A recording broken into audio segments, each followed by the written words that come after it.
Every night, my dad made us lock our bedroom doors. When we were children, my siblings and I followed a strict rule. We weren't, under any circumstances, permitted to open our bedroom doors between 10 p.m. and 6 a.m. "Do you want a bedtime story, sweetie?" my father asked. His sickly sweet voice, worming through the keyhole of my bedroom door, was gravelly and warm. But it wasn't my father. And I don't mean someone else. It was something else. Dad never explained why we had to lock our bedroom doors every night, but we knew something was wrong with the man in the hallway. He became a terrifying thing in those torturous twilight hours. Some nights, our father let us sleep. Most nights, however, he would stand outside our rooms. Father would somberly scratch at the woodwork like a wounded dog, yearning to be let inside.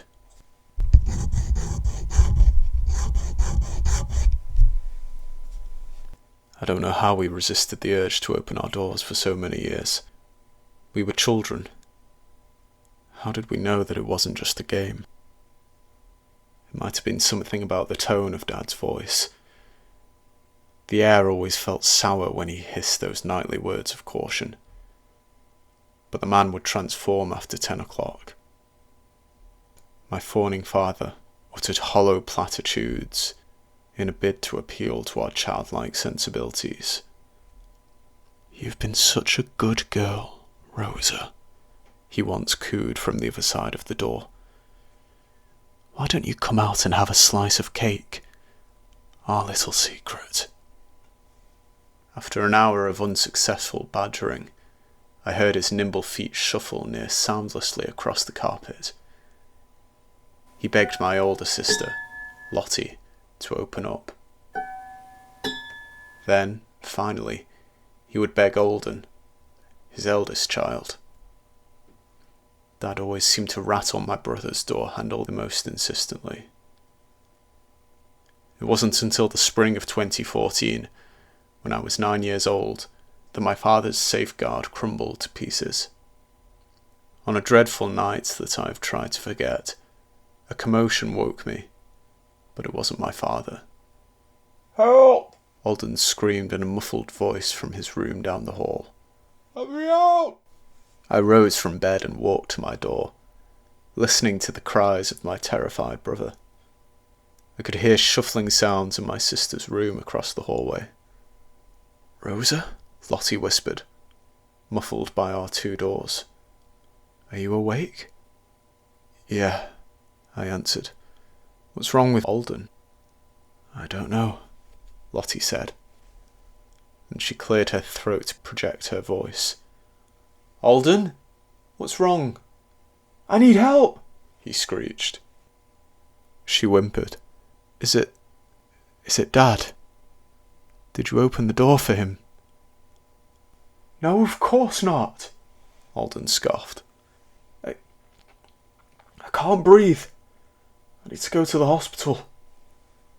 "Oh no," Lottie whispered.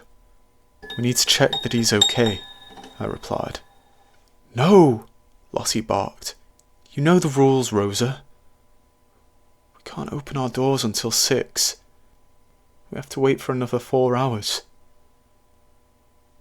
"I can't hear Dad on the landing," I pointed out. "I'm quick, Lottie. I think I could make it to Alden's room without being caught."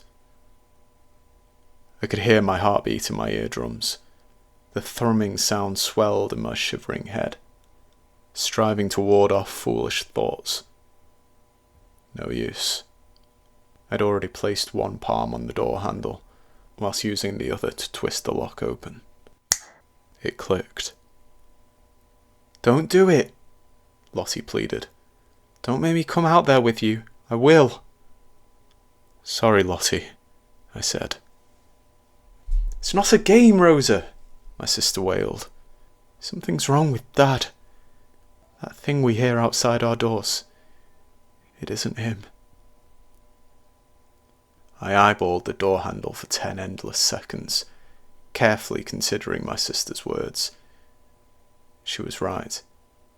Whenever my dad spoke from the corridor, my hairs stood on end. It was as if a primal sense within me could detect an unholy abomination on either side of the door. I knew it wasn't a game, even at the age of 9. But I couldn't bear to sit in my room whilst Alden screamed. I delicately eased my door open, terrified that I would see my father's eyes peering through the gap. Or worse, something else. But I didn't, and I breathed a sigh of relief before stepping into the hallway. "Rosa, just wait. Something's bothering me," Lottie said. I crept towards Alden's room as quietly as possible, but I froze when I noticed that his door was wide open, and he was nowhere to be seen. I turned around to head back to my room. "He can unlock his own door," Lottie pointed out. "Why does he need us to?" I yelled until my lungs neared bursting, and Lottie trailed off. I'd found Alden. He was standing at the other end of the corridor, lurking in the darkness. Well, something stood there. It wore Alden's clothes, but it wasn't him. With a mannequin head that had Alden's vague features, though its eyes were black husks, the entity looked at me. It wore an unmoving smile, etched into its plastic face, that filled me with breathless horror. And then the false Alden spoke in a garbled voice. "What's off and then?" It was his horrible plastic mouth that had muffled his earlier screams, not the 2 doors between us. "Help!" He giggled playfully. "I need sustenance." The horrifying thing, barely visible on the dimly moonlit landing, snapped its plastic limbs into action and began to crawl up the walls, coming to a stop on the ceiling. It clung to the plasterwork like a sinister spider, eyeing me from an upside-down position. At that moment, I heard Lottie's lock clicking, and her door opened inwards. She sprinted into the corridor with the cricket bat and swung at Alden, catching his chin and sending him sprawling onto the carpet. "Hiss!"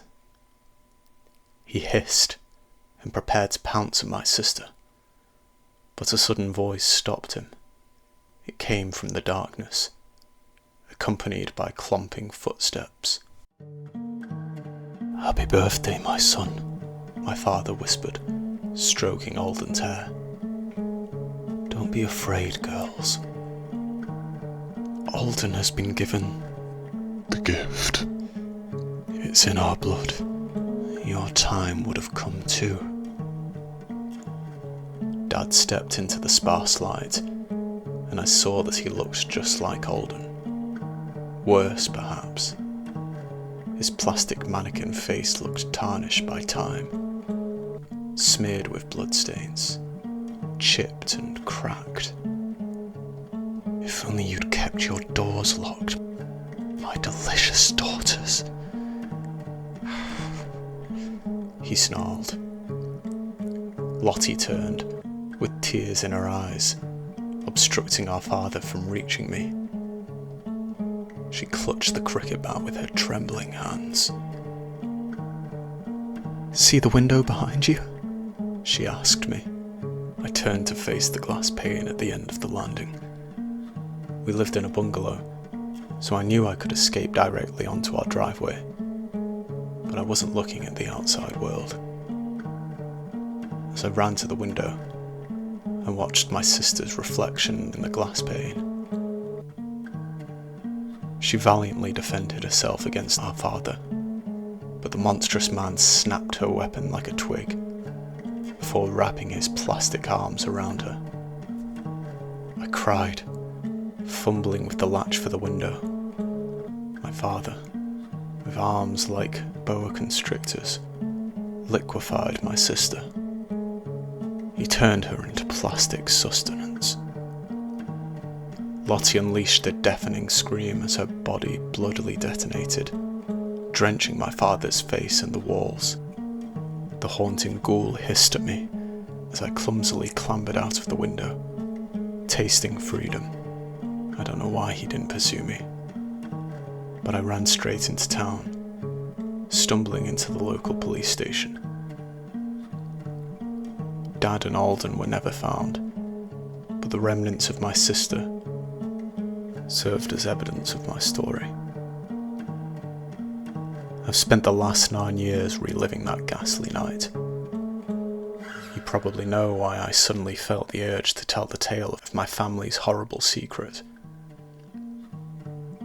Tomorrow is my 18th birthday.